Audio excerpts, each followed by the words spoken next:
The Director General of the World Trade Organization, Dr. Ngozi Okonjo-Iweala, says that the world is looking at the largest scale of trade disruption it has seen in 80 years. Still, she's optimistic that global economic growth will remain resilient despite trade tensions. She spoke with Arise News correspondent Vimbai Mutinhiri-Ekpeyong at the Future Investment Initiative in Riyadh. Let's take a look. Okay, Dr. Ngozi Okonjo-Iweala, your panel was fantastic. Your conversation around are we evolving from free trade to strategic trade? And the general sense was so optimistic. We started this year with a lot of doom and gloom, uncertainty, the outlook, the forecasts were relatively negative. What do you think has switched, or has anything switched? Well, I think, thank you so much. We started the year with a lot of doom and gloom. You're absolutely, the way you characterize it is so good. Because the reciprocal tariffs came out and it made took everybody by surprise. What we are finding is, yes, the world trading system has been disrupted. The greatest disruption in 8 decades, in 80 years. But the system is proving surprisingly resilient. I think that's a surprise even to me. When they did the analysis, because we have a methodology to analyze how much of world trade is actually going on WTO terms. Prior to the tariffs, it wasn't 100%, it was 80%. After the tariffs, the number has gone down to 72%. So the tariffs have definitely had an impact. But I think this system was built block by block over 80 years, and it's not that easy to dismantle. So the first piece of news I have is one of resilience. And I think that's what's giving people a little bit more of, I wouldn't say we should be, less pessimistic nature. The second thing is that our forecast for world trade this year is quite a bit higher than we had originally said. In August, after we put in the August tariffs, we were forecasting 0.9%, which is low compared to 2.7 pre-tariffs. But now, after the first half of the year numbers are in, we're actually forecasting 2.4%. So that's much better. Why is that? A lot of businesses in the US stockpiled goods to get ahead of the tariffs. Then we also saw big trade in AI goods. 42% of the growth in trade in the first half of the year is driven by AI trade. You know, so then South-South I'd love to know how much of that is AI trade in Africa. Well, I don't have the numbers for Africa. I have global. You know, but you know, a lot of the AI investment is not going in Africa. So a lot of it is not Africa driven. A lot is, actually, I can tell you that much of it is in North America, the US in particular, and Asia, East Asia. And then but the nice other news is South-South trade. Developing countries are trading more with each other. South-South trade grew by 8%, which is like 4 times the growth of global trade. And I love that you're coming to South-South trade, South-South, relations with one another, because you also mentioned 2 key topics that could be, brought together as one. You spoke about our need to talk about subsidies, and you talk about the return to industrial policy. Coming from Nigeria, subsidy is a bad word. Where do you think we are now? Of course, we know the fuel subsidy is gone, but where do we need to subsidize, or do we need to subsidize, so that we can contribute more of our finished goods to the global trade network? Well, we should be open to say that there's no subsidy, there shouldn't be ideology behind it. It's whether a subsidy makes economic sense or it does not make economic sense. If you're doing a subsidy to people, is it going to the right people, or are the wrong people getting the subsidy, meaning you're wasting money? So at the WTO, we have an agreement on subsidies. Some things are good to subsidize, like research and innovation. And we don't subsidize that enough in our countries. Most of the things we produce have been discovered elsewhere.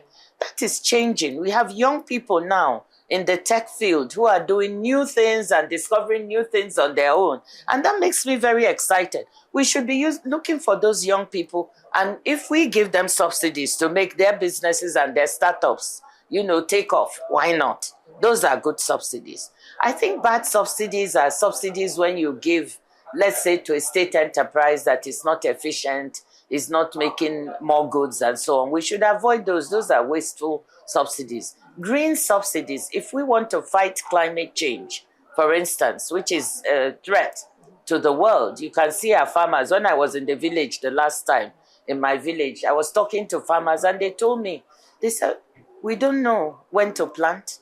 We don't know when to harvest. The rain is coming at the wrong time. It stays long. Something is happening. So if we want to fight climate change, there may be some technologies, some ways of doing things where we also look at green subsidies. Or, so those are the kinds of things that we should look at. Industrial subsidies. We have something called the infant industry argument in economics, whereby if you want to build up in a certain industry, you're a developing country, you're behind, there's some merit. You can make some arguments to allow you to subsidize for a period of time. Yeah. Doctor, you're preaching for my a period language. of time, it's called the infant industry argument, but you must do it in such a way that the industry doesn't become dependent on subsidies to survive. It's only for a period of time and then you phase it out. And very lastly, I know you're in a hurry. There was a lot of conversation that was generated by your analysis of the Nigerian economy as it stands, specifically the word stable, that our economy is now in a stable place, and the number of things that you feel need to be done for us to continue to move forward. Given the context of trade, and Nigeria's trade numbers haven't looked bad for this year. We're seeing some positive movement. What are the lowest hanging fruits you feel we need to pay attention to right now so that our industry, like the infant industries you're referring to, can actually contribute more towards not just our GDP, but our global trade as well, and get us interconnected with the world again? I have to be very careful because last time I was almost drawn and quoted. As an economist, people need to understand, but maybe I have to speak language that people understand. Before an economy can grow, you need to make sure that the exchange rate is not so volatile, the fiscal regime, the way you manage money is stable. If those things are very volatile, then you cannot even begin to grow the economy. So the first task, even when I came in as a finance minister, I had to try to make sure that those things were a little stable. Once you're stabilizing them, then you look at growth. What I was trying to say is that that stabilization is coming in now, but the government, and the government now needs to look at growth, because the only way that people can feel that the economy is working for them is when it grows, and not only just growing, but the seeds and fruits of that growth is spreading to those who don't have, those at the bottom end of the ladder, those who are working, can feel the impact. Do you think we're going to get there anytime soon?